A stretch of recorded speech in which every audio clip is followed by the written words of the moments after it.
In the quiet stillness of the early morning, as the first rays of the sun touch the earth, I often sit in meditation, reflecting on the timeless truth that have guided seekers for millennia. The journey of a spiritual awakening is not a path of escape from the world, but a profound return to the essence of who we truly are. It is a journey that requires patience, dedication, and an unwavering commitment to truth. Today, I wish to share some insights from my own journey, in the hope that they may illuminate your path. The nature of the self. At the heart of all spiritual inquiry lies the question, who am I? This simple yet profound question is the gateway to self-realization. The mind, with its endless chatter and ceaseless desires, often obscures the truth of our being. We identify with our thoughts, emotions, and roles in the world, forgetting that these are merely transient expressions of a deeper, eternal reality. The ancient sages of India taught that the true self-Atman is not the body, the mind, or the ego. It is the pure consciousness that underlies all experience. To realize this self is to transcend the limitations of individuality unity with the universal consciousness Brahman. This realization is not an intellectual understanding, but a direct, experiential knowing that transforms every aspect of our life. Meditation is the cornerstone of spiritual practice. It is through meditation that we learn to quiet the mind and turn our attention inward. In the stillness of meditation, we begin to glimpse the true nature of the self. This is not an easy task, yet with patience and persistence, we can train the mind to become still. There are many forms of meditation, but the essence of all meditation practices the cultivation of awareness. Whether we focus on the breath, repeat a mantra, or simply observe the flow of thoughts, the goal is to become fully present in the moment. In this state of presence, we begin to see that the mind is not who we are. We are the awareness that observes the mind. The importance of self-inquiry. Self-inquiry atmavichara is another powerful tool on the spiritual path. This practice, which was emphasized by the great sage Ramana Maharshi, involves continuously asking the question, who am I?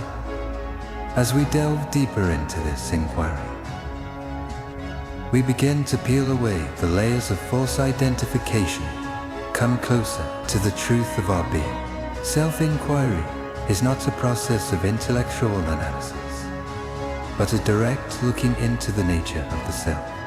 It requires honesty, courage, and a willingness to let go of all that we believe ourselves to be. As we practice self-inquiry, we may encounter resistance, fear, and doubt. These are all part of the process, for they are the ego's attempts to maintain its hold on us. Yet, if we persist, surrender-ishvara, pranidhana, is another essential aspect of the spiritual path. To surrender is not to give up or to become passive, but to let go of the ego's need to control us, to trust in the divine intelligence that governs the universe. Surrender is an act of humility, a recognition that we are not the doers, but instruments of a higher will. In the Bhagavad Gita, Lord Krishna tells Arjuna, surrender all your actions to me, and fix your mind on the self. Free from desire and ego, fight the battle of life. This teaching reminds us that true surrender is not about abandoning our responsibilities, but about performing them with a sense of detachment, devotion. When we surrender our actions to the divine, we are freed from the burden of expectation and fear. Compassion karuna is the natural expression of the awakened heart. When we realize the unity of all beings, we cannot help but feel compassion for those who are suffering. Compassion is not pity, but a deep understanding of the interconnections of all life. It is the recognition that the pain of others is our own pain, and that their joy is our own joy. The practice of compassion begins with ourselves. We must learn to be kind and forgiving towards ourselves, recognizing that we are all doing the best we can with the knowledge and resources we have. As we cultivate self-compassion, we naturally extend it to others. Compassion is not limited to human beings. It extends to all living creatures, for all are manifestations of the same divine consciousness. On the spiritual path, the guidance of a realized teacher guru can be invaluable. The guru is not merely a person, but a living embodiment of the teaching. The guru's role is to point us towards the true thing, to help us remove the obstacles that prevent us from realizing it. The guru does not give us the truth. Rather, the guru helps us to uncover it. The relationship between the guru and the disciple is one of trust and devotion. The disciple must approach the guru with an open heart, the willingness to learn. The guru, in turn, must be compassionate and wise, guiding the disciple with love and understanding.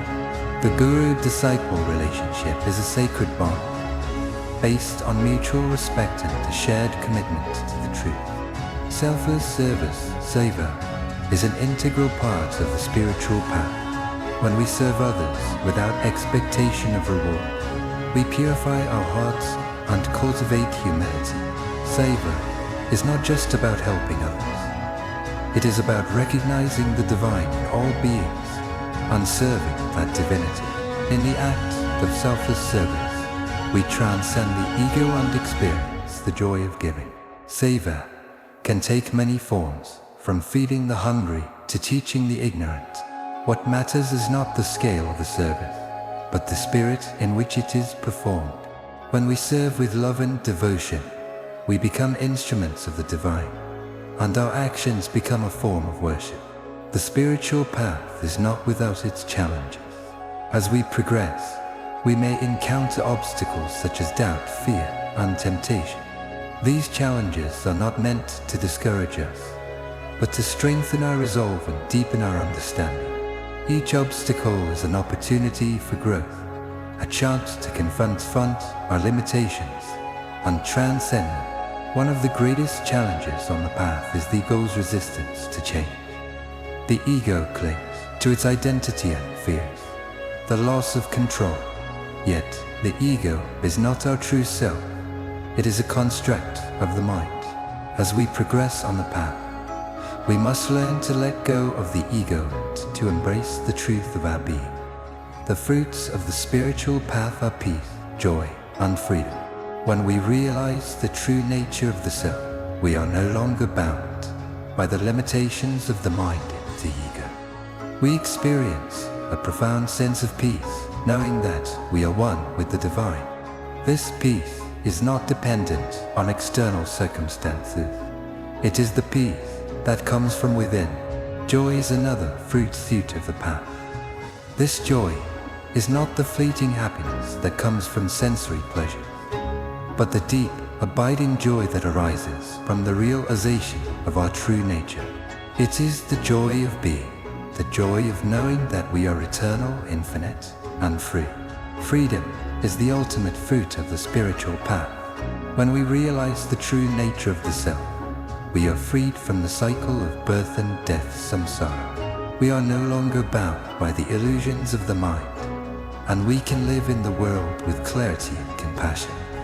This freedom is not the freedom to do as we please, but the freedom to be who we truly are. The spiritual path is a journey of self-discovery, a journey that leads us back to the source of our being.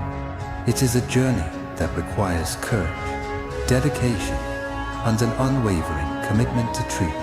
Yet, the rewards of this journey are beyond measure, for they are the rewards of peace, joy, and freedom. As you walk this path, remember that you are not alone.